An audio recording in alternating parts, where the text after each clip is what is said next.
And if you're writing in your notes, we had started this on page 651.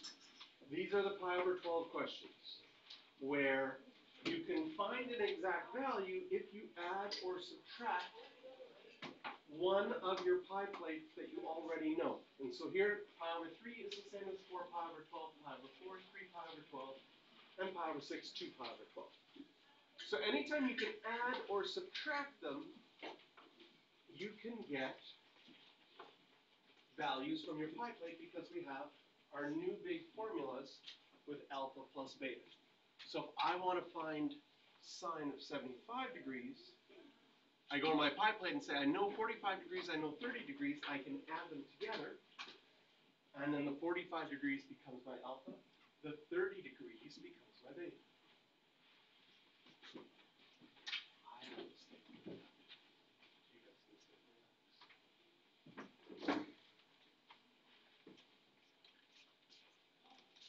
Then from here, these are all pi plate values. We can get their values, get a common denominator, and add them. Now to save time, because we're behind the other class, what I did with the other class is I asked them, because the next one was 17 pi over 12. And the hard part is coming up with two things that add to 17 pi over 12, even though there's an infinite amount of them.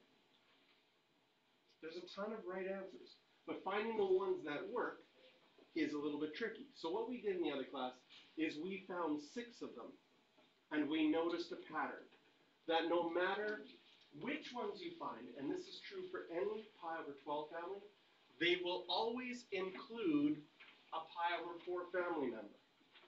And it doesn't matter which one you pick. So for example, if I wanted 17 pi over 12, pi over 4 is 3 pi over 12. Or I could pick 5 pi over 4,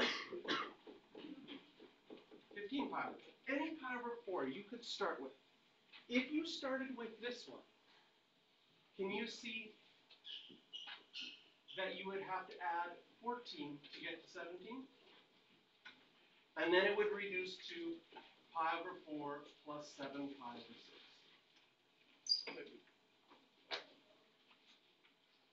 If you chose this one, in order to get to, if I chose that one and wanted it to equal 17 pi over 12, then I would have to add 2 pi over 12.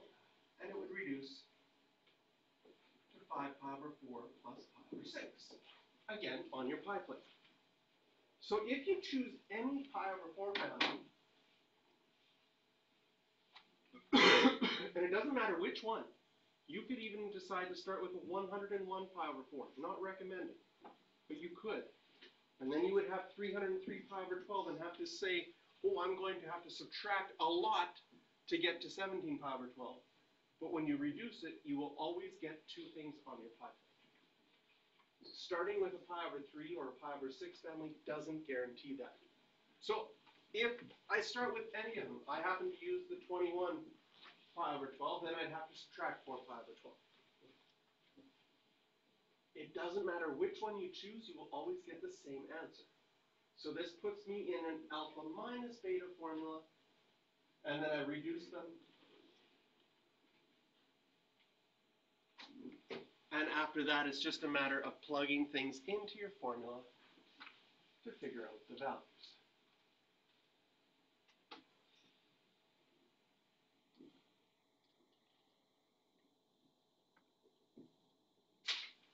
And sometimes on the exam, they'll have a part B to this question, where they will say, hey, what is secant of 17 pi over 12? Then you just take the answer that you got for cos of 17 pi over 12 and flip it.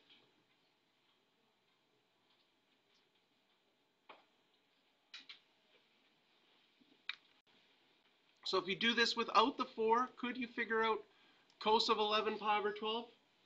I just started with your basic pi over 4.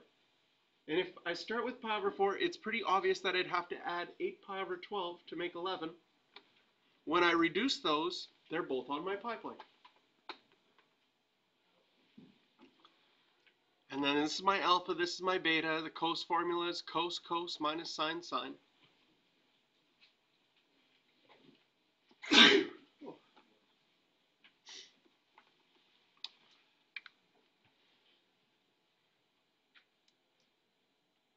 Find the values from your pie plate.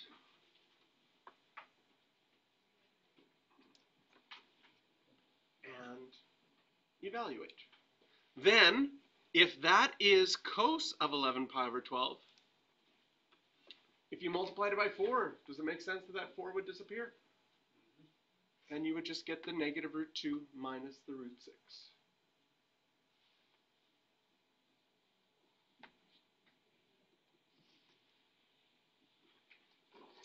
You can circle question number 7.